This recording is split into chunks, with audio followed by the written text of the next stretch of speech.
Hi hello, welcome back to വേൾഡിൻ്റെ പുതിയൊരു വ്ളോഗിലേക്ക് എല്ലാവർക്കും സ്വാഗതം. ഇത് നമ്മൾ രണ്ടാമത് നട്ടിട്ടുള്ള ചീരയാണ് കേട്ടോ. വലിയ ഉഷാറൊന്നുമില്ല, ബാക്കിയാവുന്നുള്ളൊരു പ്രതീക്ഷയൊന്നും ഇപ്പം എനിക്കില്ല. ഇതൊക്കെ ആകെ പോവുകയാണ്.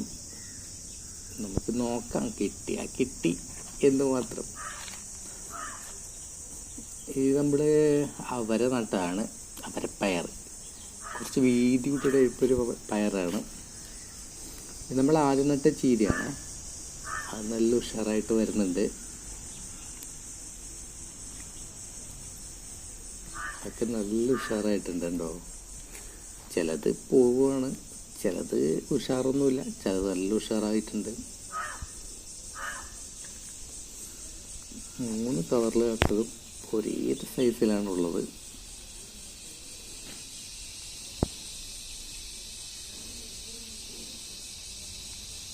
നമ്മുടെ വഴുതന നന്നായിട്ട് വരുന്നുണ്ട്. അപ്പോൾ എൻ്റെ വീഡിയോസൊക്കെ ഇഷ്ടപ്പെടാന്നുണ്ടെങ്കിൽ ലൈക്ക് ചെയ്യുക, കമൻറ്റ് ചെയ്യുക, ഷെയർ ചെയ്യുക. ഫ്രണ്ട്സിനും റിലേറ്റീവിനൊക്കെ ഒന്ന് ഷെയർ ചെയ്ത് ഒന്ന് ഹെൽപ്പ് ചെയ്തേക്കണേ.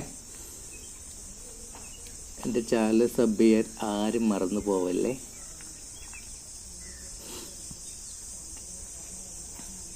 നമ്മുടെ മുളക് ചെടിയൊക്കെ ഇതാ അങ്ങനെ ഉഷാറായി നിൽക്കുന്നുണ്ട്. 1-2 മുളക് ചെടിക്ക് വാട്ട സംഭവിച്ചിട്ടുണ്ട്. എന്തുകൊണ്ടാണെന്ന് അറിയില്ല, ഇലയൊക്കെ ഒന്ന് വാടിപ്പോയിട്ടുണ്ട്.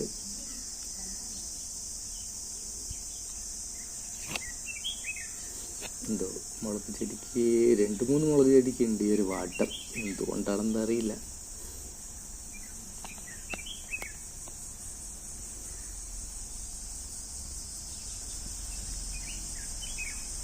എന്താ നമ്മുടെ ചേമ്പൊക്കെ അവിടെ ഉഷാറായിട്ടിരിക്കുന്നുണ്ട്. മല്ലി പോയി തുടങ്ങി, ആകെ എന്തൊക്കെയോ ആയിപ്പോയി. അതിനിടയിൽ ഭയങ്കര സന്തോഷമുള്ള വേറൊരു കാര്യമിട്ട്, നമ്മുടെ തക്കാളി പൂവിട്ടു. തക്കാളി ചെടി ഇങ്ങനെ പൂവിടുന്നത് ഞാൻ വിചാരിച്ചേ ഇല്ല. അങ്ങനെ അവൻ പൂവിട്ട് തുടങ്ങി.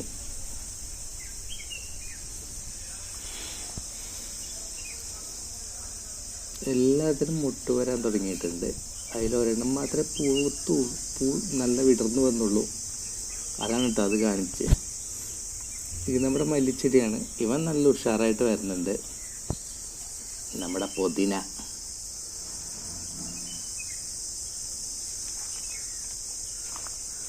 അതിനടുത്തൊരു 10 മണി ചെടിയുണ്ട് കേട്ടോ. 10 മണി ചെടിയിൽ തേൻ കുടിക്കാൻ വേണ്ടിയിട്ട് ധാരാളം ചെറുതേനീച്ച വന്നിട്ടുണ്ട്. അപ്പോൾ അടുത്തത് ഇതിൻ്റെ കൂടെ എവിടെയാണെന്ന് കണ്ടുപിടിച്ച് കഴിഞ്ഞാൽ തേനും എടുക്കാം. ഇവിടെ പരിസരത്തായി തന്നെ ഉണ്ടാവും ഇതിൻ്റെ തേൻ കൂട്. അത് നോക്കി കണ്ടുപിടിക്കണം. ഇത് നമ്മുടെ കോവൽ ചെടിയാണ് കേട്ടോ.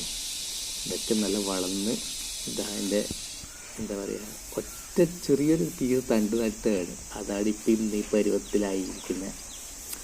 അപ്പോൾ ഇന്നത്തെ വീഡിയോ ഇത്രയേ ഉള്ളൂ. പുതിയൊരു വീഡിയോ ആയിട്ട് കാണുന്നവരേക്കും സ്റ്റേ ട്യൂൺഡ്. Bye bye.